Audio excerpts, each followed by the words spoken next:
Hey guys, 86 here. We thought it best, since Crucible of War was a supplemental set, that we would do a supplemental video.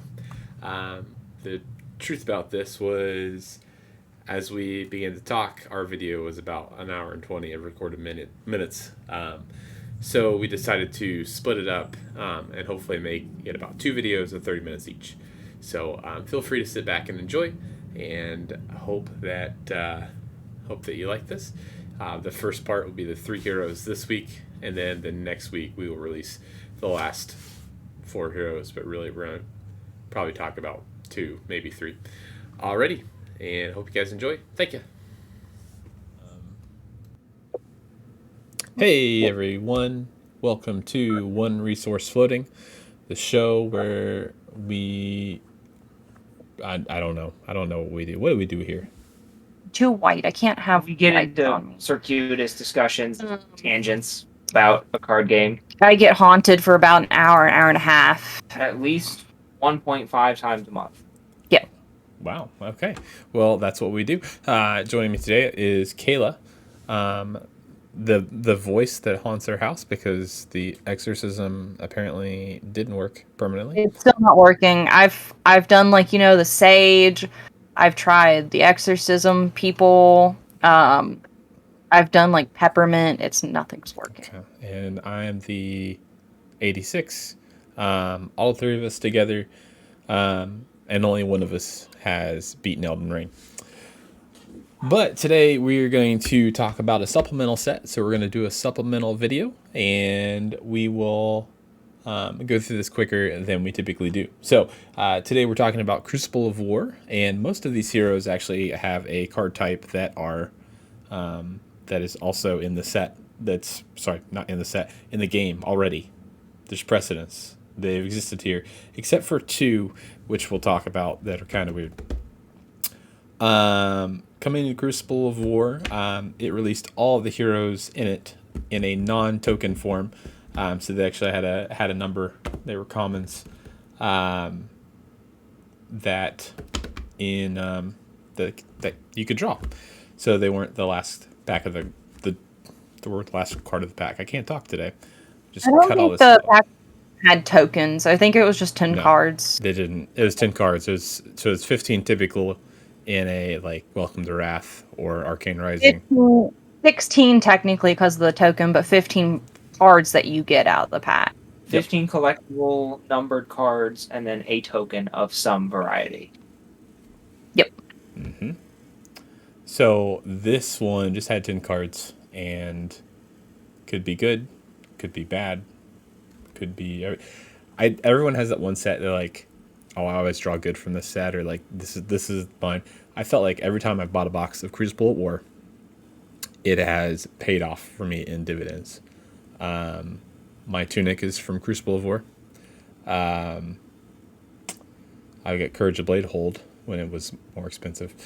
I have a good story about my Crucible or my Courage of Bladehold pool.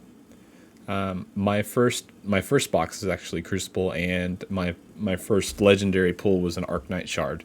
So I definitely have fond ties to Crucible of War. What's your fun story that you have? So yeah, Arknight Shard's fabled, so that's even better than the legendary. Yep. I bought a box when they finally had the unlimited set, which came out I think before Monarch last year. And even then it was still kind of sparse being unlimited. But it was the night that they announced that Crucible was out of print. We had a box in the store, and I was like, well, I don't want to buy a whole box, but there's still some cards I could use from the set. So I went halvesies on a box with our part-timer who was working with us. And we're going through opening packs. It's the last pack, and I was like, man, I really wanted to get Courage because I didn't want to just buy it outright, but I guess I'll just buy it outright. Last pack magic, get a foil Courage of Bladehold, and I was like, I'm good. I don't need anything anymore. I'm just gonna live with this. Truly last pack magic. Last pack magic. I haven't had that too much off anything I've pulled. So we're gonna go rapid fire and talk about the heroes in this set and we're going to skip over the heroes that we have talked about before. So the first hero that we're going to talk about is KO. So KO has a fun ability. KO has, whenever you play an attack action card with 6 or more base, roll a 6-sided die. If it rolls 1 to 4, half the attack space is rounded down. If it rolls 5 to 6, double the attack space. So Yep. KO can be nasty. KO can be not nasty. Yep. Yeah, when he came out in Crucible of War, we should also note that he does not have the standard 20 health. He No. comes in with 19. Yep. He does still have 4 intellect, but he was pretty much a Reinar clone that involved dice. Yeah. He was like, Reinar was like, I'm gonna gamble. KO came in and he's like, I have a gambling addiction. Yes. Yeah. Rhino's over there like, all right, is this a scab skin turn? And meanwhile, KO was like, I am going to roll all the dice all the time. I have 3 dice, and they're each for different rolls. Yep. I am superstitious. Yeah. But he was really, like, fun. Like, and I'll just, like, say it for all the Crucible heroes, they brought, like, a new aspect to the hero types that existed. And his of, like, you know what, let's run the gamble. Coming in, like, obviously you pump an attack by some means because you want intimidate triggers, which he can still do from base cards like barraging beatdown. And then it's like you come in with that 6 attack and you roll the 5 or the 6, it's now 12, and then possibly buffed by barraging beatdown for like 16, 17, which is nasty, especially if you've intimidated cards from their hand. But it also can just be killer that you get like a 1 and you're like, oh. Yeah. Now, current card set in the Everfest era, he was given his own unique specialization. Yep. Which allows him to, any tabletop RPG fans, he basically has advantage on all his dice rolls. Yeah. He rolls 2 and chooses the higher of the 2 numbers. And that really shook up Blitz because it brought a new hero very cleanly into contention, whereas KO, again, was kind of this chaotic, weird, fun brute deck, to now being like, oh, he can consistently turn a Command and Conquer into 12. Yeah. Or he can consistently turn a Zealous Belting or something like that with Go Again into some really nasty, big swinging turns. Yep. And today, you will see people playing KO and Blitz, and you will see people bringing, not so much countermeasures to a KO, but like you might see somebody having a Gambler's Glove while they're a Kano. Yep. And you're like, why is that? It's like, oh, I guess I play a KO. Yeah. So there are some neat tricks in his bag, and I just, let one slip there with Gambler's Gloves, but that's from Crucible of War glove equipment, generic, so any hero can use it, but it was explicitly printed. It was made for obviously. Him and possibly Reinar. Right. Because of scab skins. Scab skins, yeah. To preface too, like all of the Crucible heroes, of all of them, only one got a specialization in Crucible of War, and that was Ira, who we'll talk about in a moment. So KO didn't have his special him card from Crucible, so that's why you didn't see a lot of them before Everfest. But then Everfest was like, hey, you remember those Crucible heroes? Here's some spicy stuff. Right, here's a card that's pretty much designed for them, and then also a specialization. Yeah. Supplemental set, loving the other supplemental set kind of vibe. Yeah, it's like, we didn't forget about them, don't worry. Part of me thinks that there's going to be a third supplemental set because we have copper, silver, and gold tokens. Absolutely. But we have no gold tokens, so I assume in the third supplemental set that comes out, probably 2-ish years down the road, they'll introduce gold tokens in a format and hopefully show some more love to these Crucible heroes and give them all a second specialization like the adults have 2 specializations. They have 2 specializations. Everybody that pulled Silver Palms this set, just wait till they're useless when you pull Gold Palms. Oh no! Silverer palms. Shiny silver palms. Lustrous silver palms. No, I want the downgrade. Give me the copper palms. Copper boots. I want copper boot! It's like silver palms, copper boots, golden helmet. And then tunic. Tunic. But no, of his equipment, I would say you're gonna see the same array as Rhinar, like you're gonna probably see scab skins, you're gonna see barkbone strapping. Head, I guess, Arknight. Would you maybe like Hope Merchants? I would say you might run Heart and Cross Strap in your chest instead. That too, yeah. And then either a Hope's Hood or an Arcanite, and if not either of those, I guess you could make an argument for that's a space that you just throw like an Ironhide helmet, and that's your cycling for defense option. But the hand piece is either Goliath Gauntlet or Gambler's Gloves. Yeah, those are the only Skull Crushers, right? Well, yeah. If you're feeling really froggy. With Everfest, and if you just like you have the luck of the dice, you're like I've got this. I gamble every turn. I'm going for it, and it always pays off. Save the spot for something better. Skull Crushers probably is a good bet too. Yeah. Does Skull Crushers defend for anything? Battle Worn 1. Battle Worn 1. So only blocks in a pinch.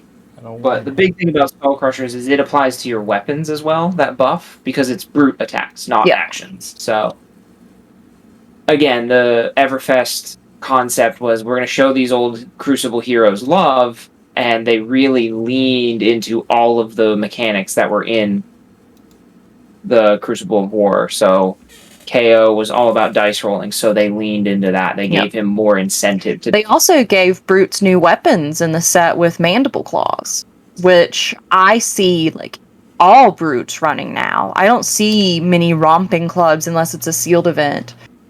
Because I know Chris, who plays with us, his Rhinar has mandible claws. Also, you can run a mandible claw and then put a lantern in the other hand. Yeah. Yeah, that's so it's that's also that's your Kano. Okay, 4 arcane. Yeah. Keep my scab skins. But I'm pretty sure Tyler, who plays KO and Leviah, he runs mandible claws for both. Correct. So I think mandible claws has become the staple brute weapon unless a new one gets introduced down the line. Yeah. All right. Moving on. Next hero, the Ira. one I mentioned earlier. Ira, who is technically the first hero to be released for Flesh and Blood. She was part of the Welcome to Wraith Learn to Play deck. Mm-hmm. If you are an avid collector, I'm sure you know how hard it is to get your hands on one of those. Have one. I also work at an LGS, and so I did the Learn to Play event, so he gave me one as a thank you for teaching people to play Flesh and Blood. So I have one of the original 2019 Ira decks with the fancy head jabs. Oh, is that the alt foil ones? They're not foil, it's just the comic art head jab. You can put up a little photo so people can see it. But it is gorgeous art. I really hope they touch back on it some point with more promos of like that. Yeah, like that comic art is just it actually fits very well for the ninjas. But off that tangent, now let's talk about her. She's a pretty just solid young hero, 20 health, 4 intellect, and her hero ability is top notch. Just your second attack gets +1. And you're a ninja, so if you're attacking only one time per turn, I'm sorry. Yeah, you've made the ninja wrong. There's no go again. Expect to attack at least 4 times a turn? 4, if not more. The goal is 3 with Ira. Like, the goal is 3. Yeah. If you can get to 4... But is that including Kadachi's or no? It is including Kadachi's? The goal really is 3. If you get that 4th one... That's true, because if the last one's just flying kick, it doesn't matter. Right. The whole point is with Ira, is to either set up a really nasty on-hit trigger for that second attack when it's getting a buff, and then threatening additional buffs, like Ancestral Empowerment, Razor Reflex, so on and so forth, things we've talked about with Katsu. And then finishing off with an even meaner Flying Kick, Whirling Mist Blossom, any of the cards in Ira's grab bag that she really shines with. Yeah. Whereas Katsu can't really afford those 2 cost attacks. But what her ability does, it's just attack gets +1. It's not attack action. So it's like Kadachi for 1, Kadachi for 2. So it's a spicier Kodachi swing now. And she had her own blade in the Welcome Decks, and as well as in the set of Crucible, it was Edge of Autumn. But it, in comparison to the Kodachis, is a fine weapon, but Kodachis are just unmatched ninja tools. Yeah. The ability to pressure your opponent's hand with really just keeping one card in hand each turn. Yeah. The Deathmatch 1000 Cuts. At least a yellow or blue pitch 0, and it's like, you're going to come in for 2. Well, 3. 3, yeah. You're going to come in for 3 every turn, and at some point, the 3s become deadly. In Blitz, yeah. That's either you're getting 1 or 2 cards out of their hand, or they're taking 1, 2, or 3. And if they have 1 resource floating and a card in arsenal or in hand, it's like, that's probably a razor. I think with Ira too, it's also card draw is very valuable. So Mask of Momentum from Welcome to Wrath is probably her best thing, and Breaking Scales is also good to have. And then you could put in Tunic. As far as a commoner, chest piece and headpiece. This is back to cart and cross strap because you're going to run some of those 2 cost attacks. You're going to run some. Like you'll probably have a Surging Strike in there. Yeah. I don't now, actually, because of 100 Winds and Winds of Eternity. Surging Strike is actually like sort of moving out now. Like it was a powerhouse, but with Everfest, they've become now just as good cards, cheaper. Right. 100 Winds into Winds of Eternity in a Blitz format is just really nasty. Yeah. Add in the fact that they both cost 0. Ira is going to buff the Winds of Eternity if you only have a red 100 Winds and Winds of Eternity, so it's going to come in for 5. If this hits, put that 100 Winds back in the bottom of your deck, shuffle. Yep. And you're threatening 9 damage that turn, or 8 damage that turn. Yeah. If you want to do something common, then the chest strap, or just a common, you can do a Hope Merchant's Hood. For headpiece? Hope Merchants would be good if you're like, I really wish I had something else. If you need a 0 cost for the Kodachis. Yeah. Again, or you run Ironhide. Ironhide is always just a really good Because you option. run a lot of reds and ninjas, sometimes you can just cycle that to the bottom of the deck, block 2, live to fight another turn, swing some Kodachis, and then hopefully you get to phase 2 in your deck, and that red is back when you need it. Yep. Because if you have a red flying kick in your hand, you can't Kodachi with it. You might as well block 2. Now with shoes, I'm sorry, Andrew. I could tell you're wanting to do something. Go ahead. That's what I was going to do. Is shoes next. Okay, well then we're just on the same page. They got new shoes. Ninjas got new shoes called Breeze Rider boots. Their Jordans are fake. They got them Air Jordans because they be breezing. You know a lot about Breeze Riders. I don't know them very well off the top of my head. So Breeze Rider boot is going back to that on-hit trigger stacking conversation we had with Katsu. So it blocks 1 with Battle Worn, always nice. Ninja does have a little bit of a deficit from equipment block, but the big thing with Ira is you're going to have a buff pretty much every turn. So Breeze Rider boots does seem more valuable with her if you run a lot of combo cards. If you don't run a lot of combo cards, it's a waste. Yeah, then your better option would be Snapdragons, absolutely. And if not that, again, probably Ironhide. At this point, there's no reason to ever run Iron Rot. No, Ironhide has just proven to be much better because, one, in fatigue sense, kitting something, I know it's gonna you're gonna be like, well, I lose a card from hand. It's like, yeah, but you're going to save your life more and replenish that later, where now some games are fatigue games. Yeah. And there's always there's some heroes that instead of Snapdragons you do Mage Masters, but ninjas are never those people. They don't need a lot of action cards. They need a lot of attack actions. So realistically, the only non-attack action that you're going to run in a ninja deck is Plunder Run in Blitz. In Blitz, which is where it's legal. Yeah, and you'll probably run the 2 reds and maybe 1 or 2 blues because they pitch 0 for Kodachis, the blue ones. And you don't have to give that go again. It has go. Yeah, so you're really wasted on Mage Master. You're really wasted on a lot of the other common foot equipments like Runaways from Tales of Aria. It's just horrendously bad outside of Sealed. Go Snapdragons. So it's Snapdragons or Breeze Rider, and in Ira, it's just Snapdragons is more reliable. Yeah. Yes, you can't do this fancy stuff where you're stacking on hit triggers, so you're telegraphing, like, I'm going to react, and then I'm going to Snapdragon. Mm-hmm. So say you're playing against, like, a young Prism, then they'd be like, cool, Arclight Sentinel. You have go again, but you have to attack my You Arclight. have to attack the Arclight. So, like, there is that degree of telegraphing with snaps that I dislike, but it's just more reliable. Yeah. You can run snatches in Ira now and give it go again with Snapdragons, which is awful. It's awful, but it's wonderful. My favorite combo to do with Ira right now is Kodachi for 1. Even bigger than that, Red push the point for 7. With go again. Because that's quicken token. Yeah. Yep. So even bigger than that is crazy good in that deck, because who wants to block 1 damage? Because you're going to send I remember 3 damage attacks at him at least. So which one are you going to block? Well, probably not the 1. And I would try to set up to where if you had like Whirling Mist Blossom, do that as your second attack. So it's 3. They're going to block with 1 card out of their hand. Unless they sense that, maybe he has a way to buff this, then they're going to block with 2. And then you don't have to do anything. But if you Ancestral Empowerment or raise a Reflex on that Whirling Mist Blossom, then you draw 2 cards. And it's a good time for you. It's a good time. Yep. Unless you're playing against Valda. Oh, Valda loves the card draw. Give me the card draw. Dear. I love Valda. I can't wait when we talk about Valda. I'm gonna go nuts. I'm gonna blush and gush over this strong, muscular woman. Crush me in your thighs. Yep, that happened.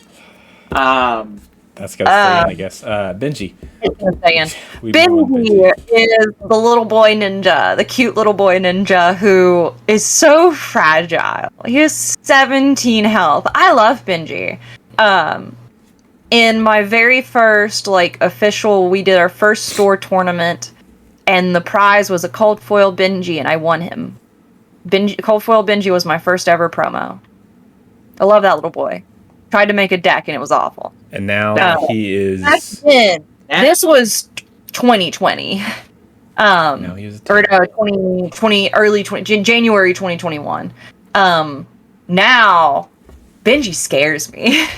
That little boy is scary. Again, Everfest showed up and was like, Crucible Heroes, your time is now. Here's a specialization, Benji. Everyone is going to be terrified of you. Yeah, because Benji has one of, in my opinion, the coolest hero ability. Just static ability of attack action cards you control with base power 2 or less. Effective power 2 or less. Is that just not just base level? Because if it's pumped, it can be blocked. Attack action cards you control with 2 or less attack can't be defended by cards from hand. Okay. So if you react to give it that plus after they've defended, then they're already not defending it. So that technically they could, but the thing that's different is it can do defense reactions after it's buffed.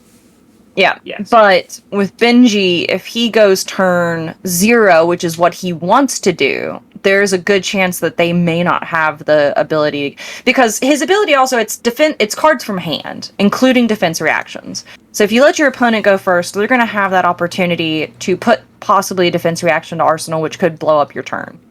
Benji also has a second ability of the other half of his hero ability. Yeah, is that when the first time an attack action card hits your next attack, anything. Kodachi, Edge of Autumn, if you're running it for some reason, or anything like that, gets +1. Yep. Which oftentimes ends up being counterintuitive with Benji's base hero ability.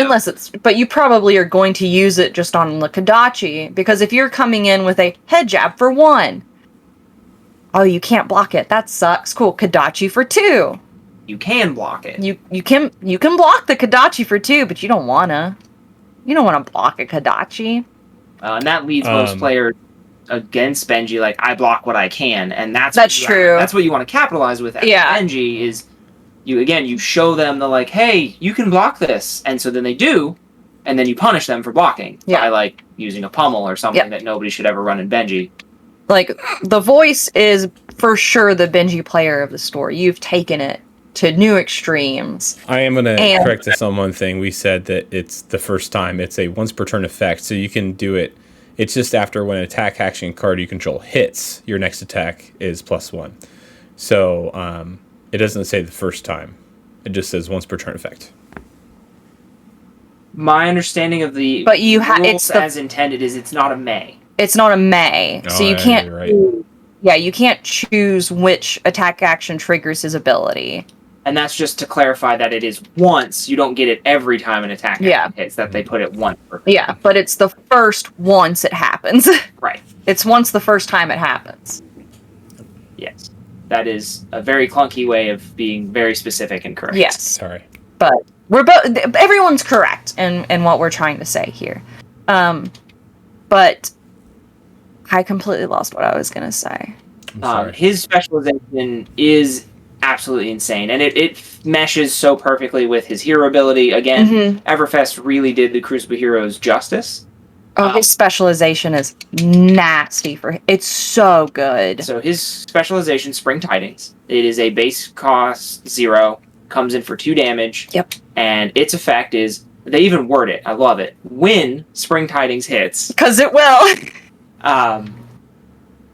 Draw a card for each attack action on the chain link you control with base power 2 or less. And the reason I emphasize base is you can Razor Reflex things. Yep. You can have the Benji ability buff on You can a 2 Ancestral Empower him in it. You can do any of these things, or even the combo pieces that come in for 4 or 5, but their base is only 2. Those all qualify for Spring Tidings. So an effective Benji player will wait until both of their Spring Tidings are either in hand or one in arsenal, one in hand, something of that nature. Get a way to either sneak the first one through or attack reaction it so that way it's almost a guaranteed through. Draw 2 cards off the first one. 2 or 3 typically. And then the equipment that he got in Everfest was Mask of the Pouncing Lynx. So good for him. Which calls back to almost like a Katsu feel, where you just go and tutor an attack action card with base 2 or less, the other Spring Tidings, and you continue to do attacks off of the things you drew from your first Spring Tidings, build an even longer combat chain of base 2 attacks and more, and then finish off with the other Spring Tidings, draw an inordinate a number of cards. Yep. I've played Benji in a turn where I have had 17 attack actions on the combat chain when it was all said and done. Yep. And it was against me, and I defended with 1 card. The whole time. However, I will say Benji does have some time against Warrior, Runeblade, Runeblade. What am I thinking now? And Guardian, because they have equipment. They have the fridges that ice out that just block everything, and especially with like Courage of Blade Hold, Braveforge Bracers, Tectonic Plating, Valiant Dynamo, Grasp the Arcanite, basically anything that blocks 2 and will not destroy itself. Because, and you've caught me on it a couple times where you've had both Spring Tidings, you play the first, I'll overblock with equipment, I'll block 4, lose all my good equipment. Well, not lose, it's on the combat chain. And then he plays the second Spring Tidings. And then it's like, oh, well, now I have no way to block this. But it's also, I could just, it's a win, it's a lose-lose almost. It's like, you either block with the Tectonic Plating for 2 and hope he doesn't have the buff. But if he has the buff, then it's going to come over. Or you overblock and he has the second Spring Tidings in hand and then he just does it anyway. But that's the way you play with it. I know you've fared better against Guardians. Yes. Than you have Warrior. Yes. Guardians typically have 1 equipment that will block 2. Sometimes they'll see that they're playing against the Benji and they'll swap in Crater's Fist. Yeah. The big thing with Benji is if your opponent is running Skullcap, not giving them Skullcap, that 2 block. Yep. Forcing them to use another piece of equipment with Skullcap. And it just comes down to a degree of luck with Benji, which can feel bad. You draw all these cards, and it's like, oh, I drew an even bigger than that, and a card that doesn't have go again, and I pretty much screwed my turn. Yep. But in general, you do see the worst matchup be Warrior, and then the second is probably Guardian and Runeblade tied. I'd say Runeblade less awful, mostly because they might not want to sacrifice their equipment early. Yeah. And you can force equipment out so fast with Benji. Yeah, but it's also with Guardians, because of Everfest, they now have instances which will negate damage. Yeah, Steadfast which puts them basically second in the running of worst. But I have played against your Benji, and you've dealt 20 damage in a turn. Yes. If it had not it's 20 damage that hit me. I took 20 damage. The only thing that saved me was I was Valda and I had 21 health. If he had played any other hero that game, it would have been an OTK. Yeah. And I'm pretty sure you went turn 0. Yes. That was 4 cards, not 1 in Arsenal, 4 cards. No, it was 4 cards in hand, and there were 17 cards on the chain by the end of the turn. Benji is also one of the only young heroes that I've seen have a showing in Classic Constructed. Yeah. Yeah. Which is... His ability to just be like, I don't care what's in your hand, you're not doing anything, It's my turn, and only my turn. But he is, in a sense now, the glass cannon, because he is a squishy little boy with 17 health, and it's now like, if I pump a Pulverize, that's lethal. Yep. Alright, we're gonna move on to the next one, because we got through 3. We're halfway there, ladies and gentlemen. We're not even close. I don't even think we're halfway. Yeah, there's 7 heroes in this. Thanks for watching, guys. Tune in next week for part 2, and we will see you then. Thank you.